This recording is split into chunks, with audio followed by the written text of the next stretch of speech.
کہ کیا آپ یہ جانتے ہیں، کیا میری قوم جانتی ہے کہ جس کیس میں میرا پاسپورٹ رکھا گیا 3 سال لاہور ہائی کورٹ میں، وہ کیس میرے خلاف کبھی بنا ہی نہیں۔ یہ وہ کیس ہے جب میں 2019 میں جلسے کر رہی تھی اور میاں نواز شریف کی رہائی کے لیے جلوس نکال رہی تھی اور عوام کو موبلائز کر رہی تھی، تو یہ فتنہ جو فورن فنڈڈ فتنہ، اس وقت یہ پرائم منسٹر تھا اور اس وقت یہ ایک پیج پہ بھی تھا، تو اس کو خوف ہو گیا کہ اگر عوام میرے خلاف کھڑی ہو گئی، کیونکہ جلسے بہت بڑے بڑے ہو رہے تھے، رات کو 3 بجے تک وہ جلسے ہو رہے تھے، تو پھر ان کے پاس میرے خلاف کوئی کیس تو تھا نہیں، تو انہوں نے انویسٹیگیشن کے سلسلے میں مجھے اریسٹ کیا۔ جب میں اپنے والد کو جیل میں ملنے گئی، وہاں پر انہوں نے مجھے اریسٹ کیا۔ 57 ڈیز انہوں نے نیب میں مجھے حبس بے جا میں رکھا، اور نیب میں کسی خاتون کو رکھنے کا ریکارڈ ہی نہیں ہے، کوئی ہسٹری نہیں ہے، کوئی مثال نہیں ہے، نیب کو بنایا ہی نہیں گیا خواتین کے لیے۔ تو جب انہوں نے مجھے اریسٹ کر لیا تو ان کو سمجھ نہیں آئی کہ اس کو کہاں رکھیں، کیونکہ نیب میں تو جو ڈیٹینشن سیلز بنے ہوئے ہیں وہ مرد حضرات کے لیے بنے ہوئے ہیں، اور وہ ایک بیرکس کی طرح کے ہیں، وہ ایک ہی ان کے کوریڈور میں وہ ہوتے ہیں۔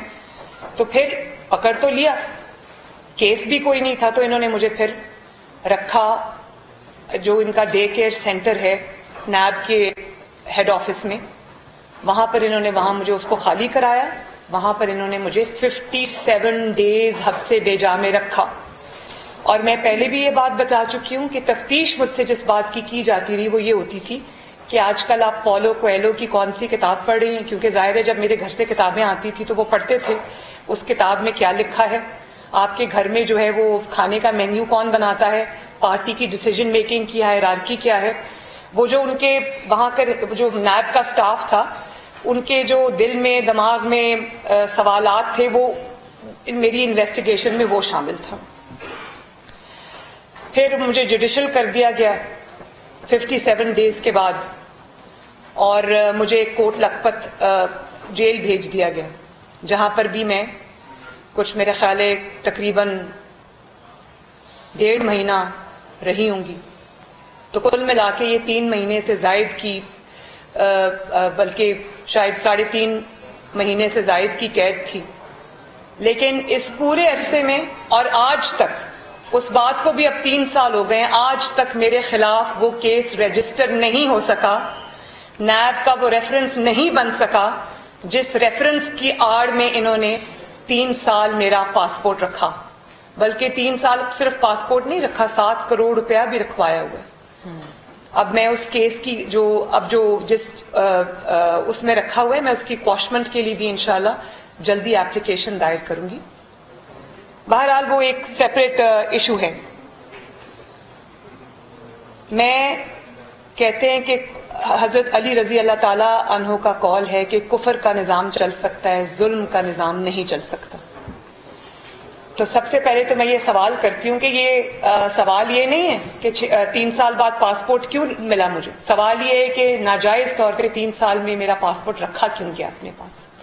اسی طرح پیناما کیس میں میری بریت ہوئی، اللہ تعالیٰ کا بڑا شکر ہے، لیکن آپ جانتے ہیں نا 2018 سے لے کر 2022، بلکہ یہ پیناما کا جو مقدمہ ہے یہ تو 2016 کے آخر میں بنا تھا، 6 سال میں اس جھوٹے مقدمے کو بھگتتی رہی، 6 سال میرے والد نے اس جھوٹے مقدمے کو بھگتا، 150 سے زائد پیشیاں ہم نے بھگتی۔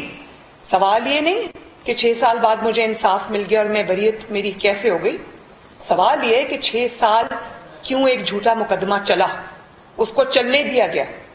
اور سب اس سے پہلے ایک اور سوال آتا ہے کہ وہ 6 سال پہلے وہ جھوٹا مقدمہ بنایا ہی کیوں گیا۔ تو آج قوم کے سامنے جواب ہے، مجھے ان باتوں میں جانے کی ضرورت نہیں ہے۔ جسٹس شوکت عزیز صدیقی صاحب کے جو انکشافات ہیں وہ پوری قوم کے سامنے ہیں۔ میری وہ ایپلیکیشن جو جسٹس شوکت عزیز صدیقی صاحب کے بیانات کی روشنی میں نے دائر کی تھی، 2 سال کی محنت جس میں کہا گیا تھا، وہ آج بھی لاہور اسلام آباد ہائی کورٹ کے پاس پڑی ہے۔ تو وہ چیز کبھی ختم نہیں ہوگی۔ وہ جو ہوا ہے جو فاؤل پلے ہوا ہے، جس طریقے سے یہ مقدمات بنائے گئے، کیونکہ عمران خان کے پولیٹیکل جو ایک وردی پولیٹیکل اپوننٹ تھا، طاقتور فارمیڈیبل پولیٹیکل اپوننٹ تھا، اس کو میدان سے اٹھا کر باہر کیے بغیر عمران خان الیکشنز نہیں جیت سکتا تھا. تو یہ سارا کھیل رچایا گیا. بہرحال یہ تاریخ کا حصہ ہے اور ہمیشہ وقت ایک جیسا نہیں رہتا. اگر وہ پاناما کا مقدمہ نہیں رہا اور اگر یہ جو جھوٹا پاسپورٹ جس میں میرا رکھا ہوا تھا وہ مقدمہ نہیں رہا تو انشاءاللہ تعالی یہ بھی ایک دن قوم کے سامنے پوری حقیقت آ کر رہے گی، کیونکہ یہ تاریخ کا حصہ، ان کو کوئی مٹا نہیں سکتا. ان ثبوتوں کو کوئی نہیں مٹا سکتا، ان بیانات کو کوئی نہیں مٹا سکتا. اور میرا پاناما کا جو میرا کیس تھا، لوگ کہتے تھے جعلی ٹرسٹ ڈیڈ اور یہ اس پہ تو میرے پہ مقدمہ بنا ہی نہیں تھا.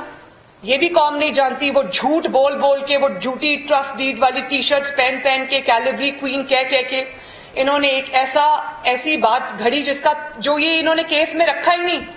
کیس میں میرے اوپر جو کیس بنایا جس میں مجھے سزا ہوئی وہ ابیٹمنٹ میں تھی، اور وہ کہ جو کرائم ہوا ہے اس کی ابیٹمنٹ میں اور ایڈ کرنے کے لیے مجھے ایڈر اور ابیٹر کہا گیا، اور اس پر مجھے سزا ہوئی.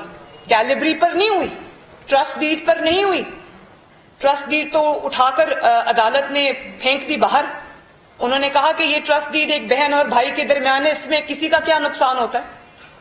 بات یہ تھی کہ انہوں نے کہا کہ نواز شریف صاحب کی پراپرٹیز ہیں یہ، اور یہ ثابت کرنے کی کوشش میں 6 سال گزر گئے. ایک کاغذ کا ٹکڑا یہ نہیں پیش کر سکے عدالت میں جس میں یہ کہا گیا ہو کہ یہ ہے کاغذ کا ٹکڑا جس سے ثابت ہوتا ہے کہ نواز شریف صاحب ان پراپرٹیز کے مالک ہیں. اور وہ جو میرے دادا کا کاروبار تھا 1930 سے چلتا ہوا، اس کو یہ کنوینئنٹلی مائنس کر گئے. میرے والد نے تو کبھی کاروبار کیا ہی نہیں.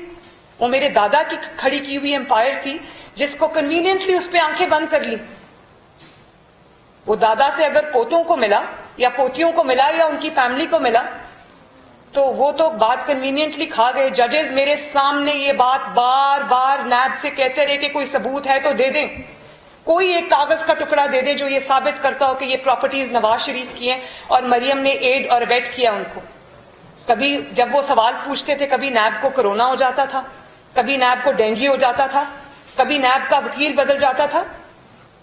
اور پھر میں نے جب یہ بریت ہو گئی تو میں نے پی ٹی آئی کے رہنماؤں کو یہ کہتے سنا کہ کیونکہ اب نیب جو ہے اس حکومت کے تابع ہے تو جو پروسیکیوٹر لگایا گیا اس نے مقدمہ نہیں لڑا.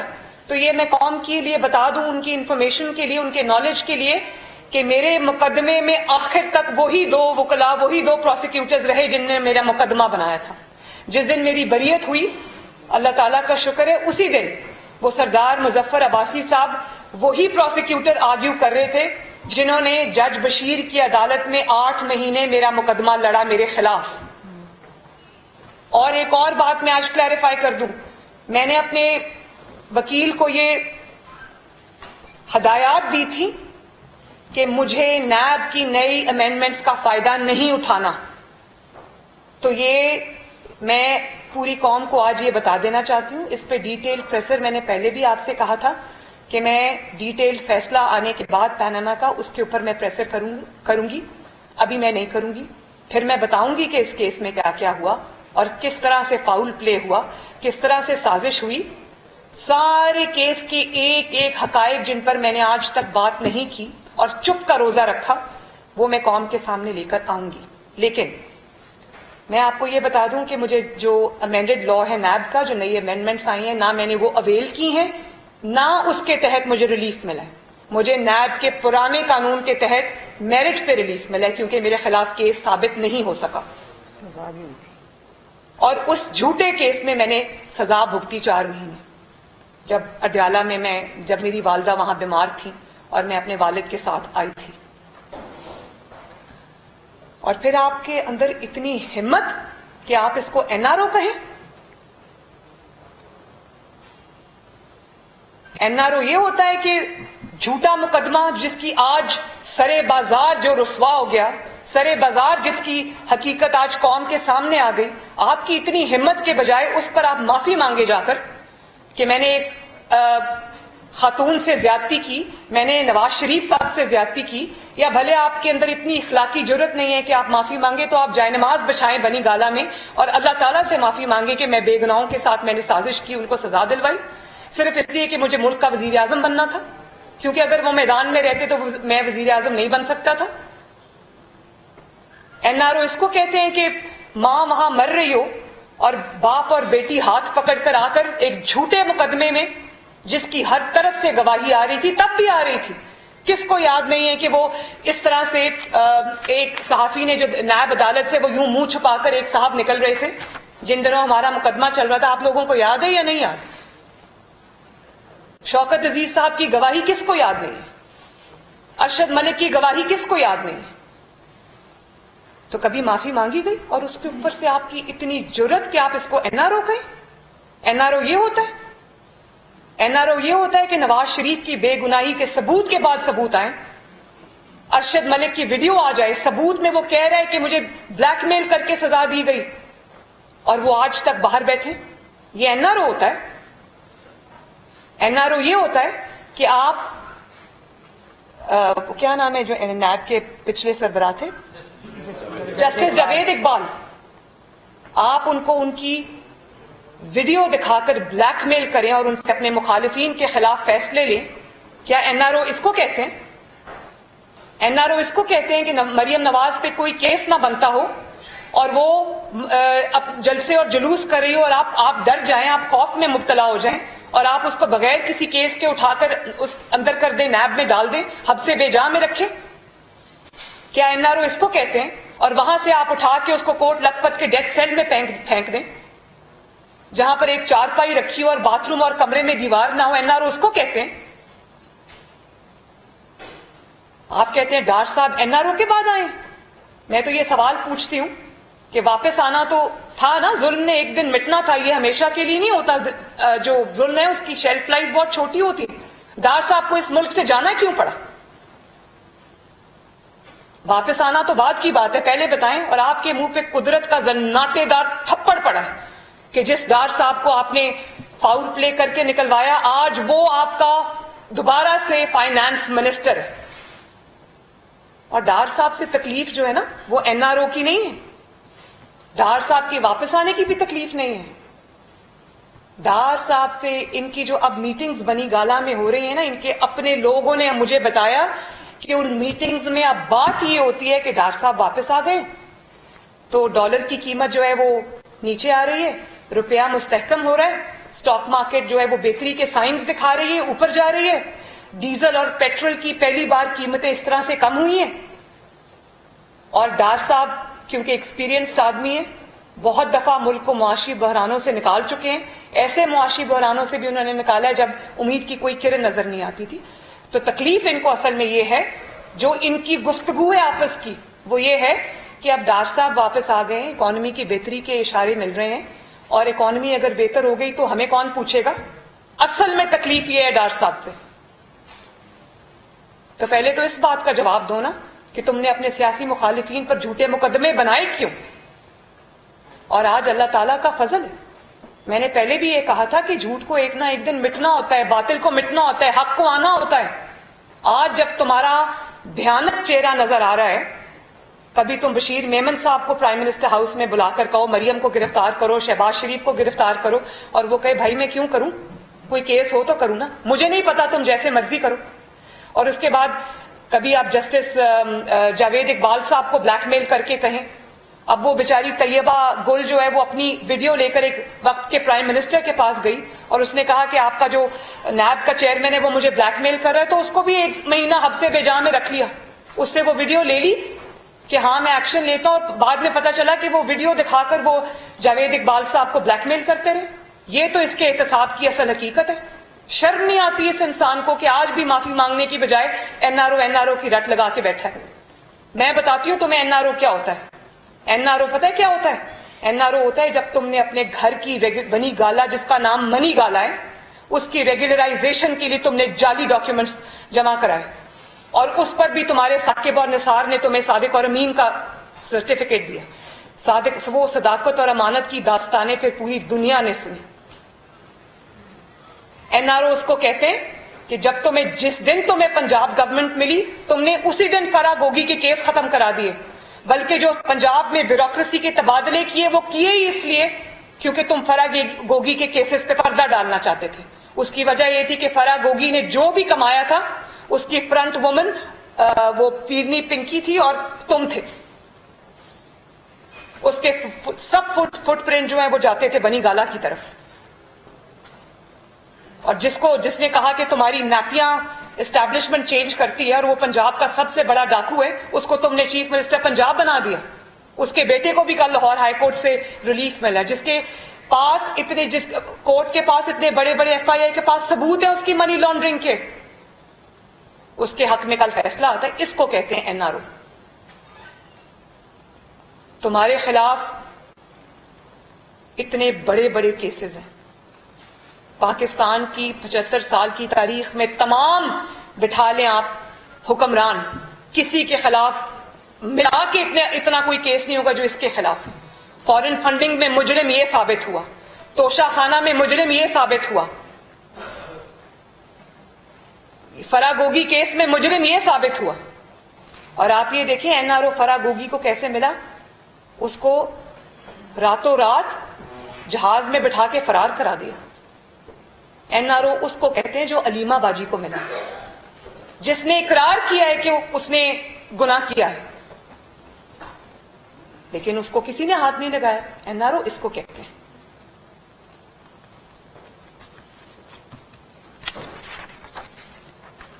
اور پھر تم نے کل کہا کہ کل میں انٹرویو مجھے کسی نے کلپ بھیجا کہ ہمارے معاشرے میں یہ فتنہ، فورن فنڈڈ فتنہ کیا کہہ رہا ہے کہ ہمارے معاشرے میں خواتین کا ایک بڑا خاص مقام ہوتا ہے، ان کی بڑی عزت ہوتی ہے، اور اگر مریم خاتون نہ ہوتی تو جیل میں ہوتی. تو جب مریم جیل میں تھی تم نے ڈالا تھا جھوٹے مقدمے، تب مریم خاتون نہیں تھی. تم تو خواتین کے عزت کے معاملے میں بات کرنے کے بھی قابل نہیں ہو. تمہارا اتنا برا خواتین کے معاملے میں ٹریک ریکارڈ ہے. اس سے زیادہ میں کچھ نہیں کہوں گی کیونکہ میری جو ٹریننگ ہے، میری جو اپ برنگنگ ہے وہ مجھے اس چیز کی اجازت نہیں دیتی کہ میں عمران پہ پرسنل اٹیک کروں. لیکن کس سے چھپی ہوئی ہے وہ بات جو خواتین کے معاملے میں، ان کی عزت کے معاملے میں اس کا ٹریک ریکارڈ ہے. مریم نواز تب بھی ایک خاتون تھی جب تم نے مریم نواز کو اڈیالہ جیل میں پھینکا باپ کے ساتھ. مریم نواز تب بھی ایک خاتون تھی جب تم نے اس کو نیب میں حبس بجا میں رکھا. مریم نواز تب بھی خاتون تھی جب تم نے اس کو کوٹ لکھپت جیل میں اس کے جلسوں سے ڈر کر تم نے ڈیتھ سیل میں پھینکا، سزائے موت کی چکی میں رکھا. مریم نواز تب بھی خاتون تھی جب اس کو تم نے 6 سال تم نے عدالتوں میں دھکے کھانے پر مجبور کیا. اس وقت مریم نواز خاتون نہیں تھی. اور جب مریم نواز نے اپنے حق میں کبھی خاتون کارڈ نہیں کھیلا، عورت کارڈ نہیں کھیلا، وکٹم کارڈ نہیں کھیلا، تو تم یہ خاتون کی رٹ نہ لگاؤ. جب مریم نواز نے خاتون ہونے کا کوئی بینیفٹ نہیں لیا، تم نے تو کبھی جیل کی شکل نہیں دیکھی، دیواریں پھیلان کے بھاگ جاتے ہو. اور تم نے سچے کیسز میں بھی تمہیں آج تک قانون کا سامنا نہیں کرنا پڑا. تو مریم نواز نے تو اللہ کے فضل و کرم سے جس ہمت کے ساتھ تمہارے انتقام کا مقابلہ کیا، تم تو بات کرنے کے قابل نہیں. جب میں نے اپنے خلاف عورت کارڈ اپنے حق میں نہیں کھیلا تو خبردار تم نے عورت ہونے کا کوئی نام بھی لیا. تو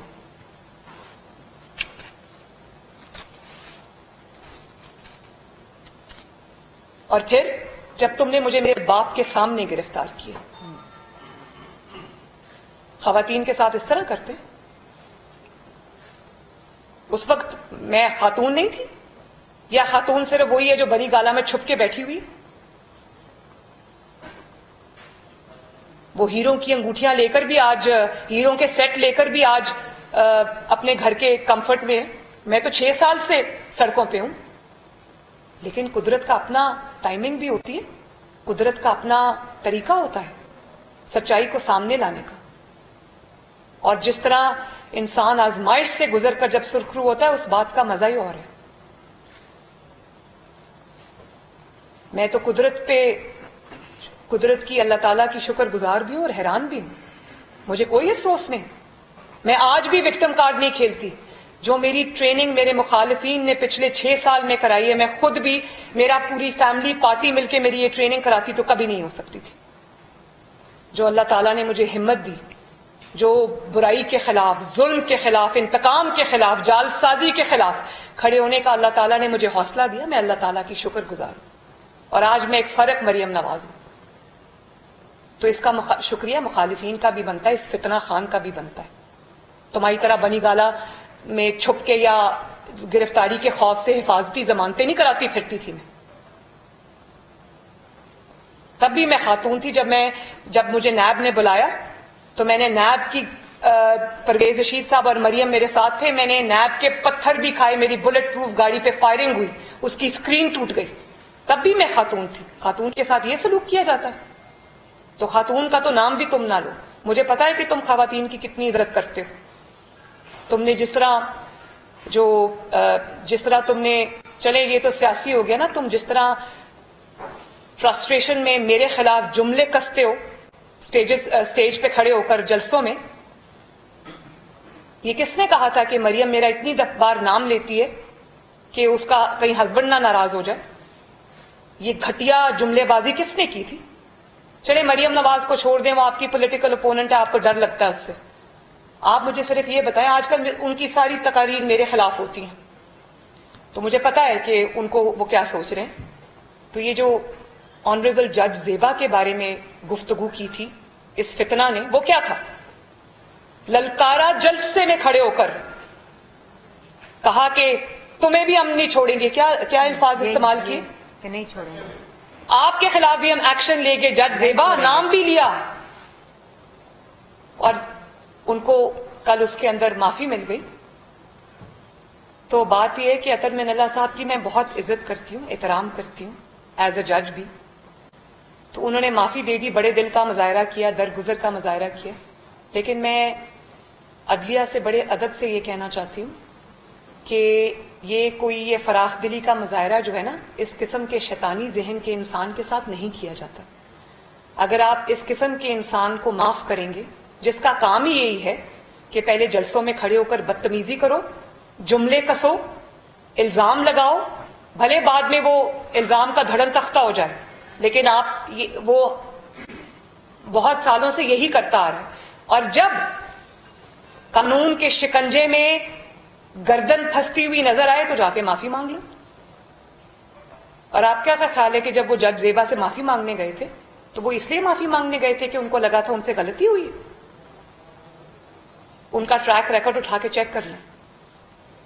وہ جج زیبا صاحبہ سے معافی مانگنے اس لیے گئے تھے کہ ان کو پتا تھا کہ اگر میں نے یہ معافی نہیں مانگی تو میں ڈسکوالیفائی ہو جاؤں گا، میں توہین عدالت میں ڈسکوالیفائی ہو جاؤں گا. تو یہ معافی انہوں نے اپنی جان بچانے کے لیے مانگی. اور جج زیبا صاحبہ کی جو توہین ہوئی ہے اس کی کبھی معافی دینے سے پہلے جج زیبا صاحبہ سے پوچھا کہ اس کو معافی ملنی چاہیے یا نہیں ملنی چاہیے؟ کیا آپ کو اندازہ ہے کہ ایسے شخص کو جب معافی ملتی ہے تو آپ کس چیز کو فروغ دے رہے ہیں پاکستان میں؟ پھر اب کس کے منہ پہ فلٹر لگا ہوگا؟ کوئی بھی جلسے میں کھڑا ہو کے اٹھ کے کسی خاتون کو گالی دے، ڈرائے، دھمکائے، جھوٹا الزام لگائے، بلی کرے اور اس کے بعد جا کے معافی مانگ آئے گا. پھر سب کو معافی دینی پڑے گی. پھر طلال چودھری صاحب کو جنہوں نے کچھ نہیں کیا ان کو بھی معافی دینی پڑے گی. پھر جو دانیال عزیز صاحب ہے انہوں نے بھی کچھ نہیں کیا، ان کو بھی معافی دینی پڑے گی. پھر نہال ہاشمی صاحب کو بھی معافی دینی پڑے گی. اور ان کو معافی ملنی بھی چاہیے کیونکہ انہوں نے کچھ نہیں کیا، وہ سیاسی لوگ ہیں. اس شیطان کو آپ نے معافی دی تو اس کا مطلب ہے کہ آئندہ یہ یہی کرے گا. وہ اور زیادہ امبولڈن ہوا ہے آج. اس کو پتا ہے کہ جو چاہے کر لو، بعد میں جا کے معافی مانگ لو.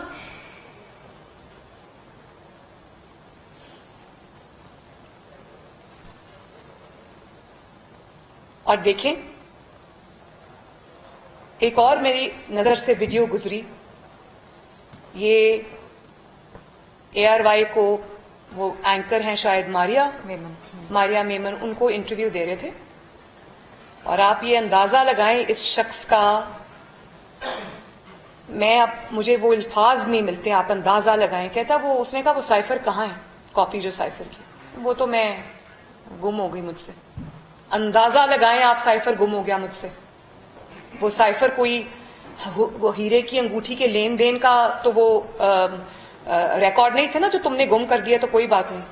یا وہ سائفر جو تم نے ڈالرز لیے ہیں فورن فنڈنگ کیس میں, یہ وہ تو نہیں تھا نا. یہ پاکستان کی امانت تھی. مجھے یہ بتائیں کہ پاکستان کی 75 سال کی تاریخ میں کتنے سائفرز آئے ہوں گے پاکستان کو؟ لاکھوں آئے ہوں گے. آج تک کوئی سائفر غائب ہوا ہے کہیں؟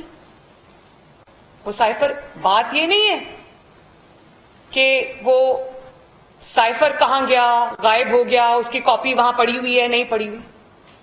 الزام یہ نہیں ہے. وہ بھی ایک بہت بڑا الزام ہے کہ آپ نے ایک ریاست کی دستاویز کو آپ نے غائب کیا. وہ بھی الزام ہے. اور یہ میں نہیں کہہ رہی کہ وہ گم گیا, میں نہیں کہہ رہی ہے. یہ عمران خان, فتنہ خان خود اپنے انٹرویو میں کہہ رہے کہ وہ مجھ سے گم ہو گئی. الزام جو سنگین نوعیت کا الزام ہے وہ یہ نہیں, وہ اس سے بھی زیادہ سنگین ہے. اس کا گم ہونا بھی سنگین ہے, لیکن اس سے زیادہ سنگین بات یہ کہ آپ نے جال سازی کی اس سائفر کے اندر. آپ نے منٹس آف دا میٹنگ تبدیل کیے. آپ نے زیرو, جس میں کوئی سازش کا نہ ذکر تھا نہ سازش کا کوئی اتا پتا تھا, آپ نے اس کے اوپر سازش بلڈ کر دی. یہ ہوتا ہے جب آپ ایک کھلنڈرے کو, تلنگے کو لا کر آپ بٹھا دیتے ہیں پرائم منسٹرز آفس میں کہ کھیلو 22 کروڑ کی تقدیر سے.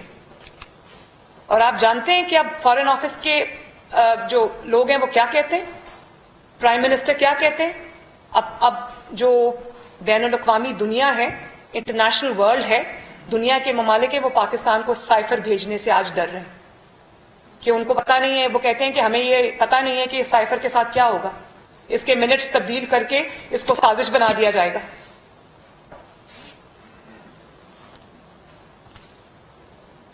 اور پھر آپ نے اس جھوٹے سائفر کی بنیاد پر, اس ٹیمپرنگ کی بنیاد پر, اس فوجری کی بنیاد پر آپ نے پارلیمنٹ توڑ دی اور رونا دھونا شروع کر دیا. جب آپ جھوٹ بولتے ہیں, سازش گھڑتے ہیں, تو یہ تو پھر ہونا تھا نا, آپ نے رونا تھا, کیونکہ جھوٹ کی شیلف لائف نہیں ہوتی. اور اس پہ آپ کی اتنی ہمت کہ آپ نے ٹیکسلا کے جلسے میں کھڑے ہو کر جو باتیں آپ نے کی, جس قسم کے رقیق حملے آپ نے انسٹیٹیوشنز پہ کیے, آپ کو شرم آنی چاہیے. میں آپ کو ابھی کچھ ویڈیوز دکھاتی ہوں اور آپ وہ ویڈیو دیکھیں, اس کے بعد ہم بات کریں گے. لگائیں جی ویڈیو.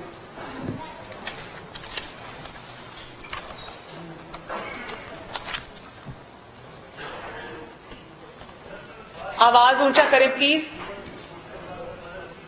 پلیز آواز اونچا کریں. اس کو ری پلے کریں, یہ گولڈن الفاظ ہے, ذرا ری پلے کریں پلیز. جس طرح اس حکومت کی مشکل وقت میں مدد کی, جس طرح اس نے ہمارے ساتھ, میں یہ کہنا چاہتا ہوں ہمارے ساتھ ابھی کراچی میں مدد کی, جب وہ بارشیں آئی تھی, جو ہمارے ساتھ کورونا کے اندر پوری طرح مدد کی, جو ہمارے پاس جب ایک ملک پہ پیسہ نہیں تھا, 2 سال پاکستان کی فوج نے اصل میں اپنے ڈیفینس ایکسپینڈیچر پہ کیا کیا, کیونکہ ان کو فکر تھی کہ پاکستان کے پاس پیسہ نہیں, کبھی ایسا نہیں ہوا. ہر جگہ ساری میری فورن پالیسی تو آج پاکستان کی فوج اور جنرل باجوہ ہمارے ساتھ کھڑے ہوئے ہیں. اگلا لگائیں ذرا.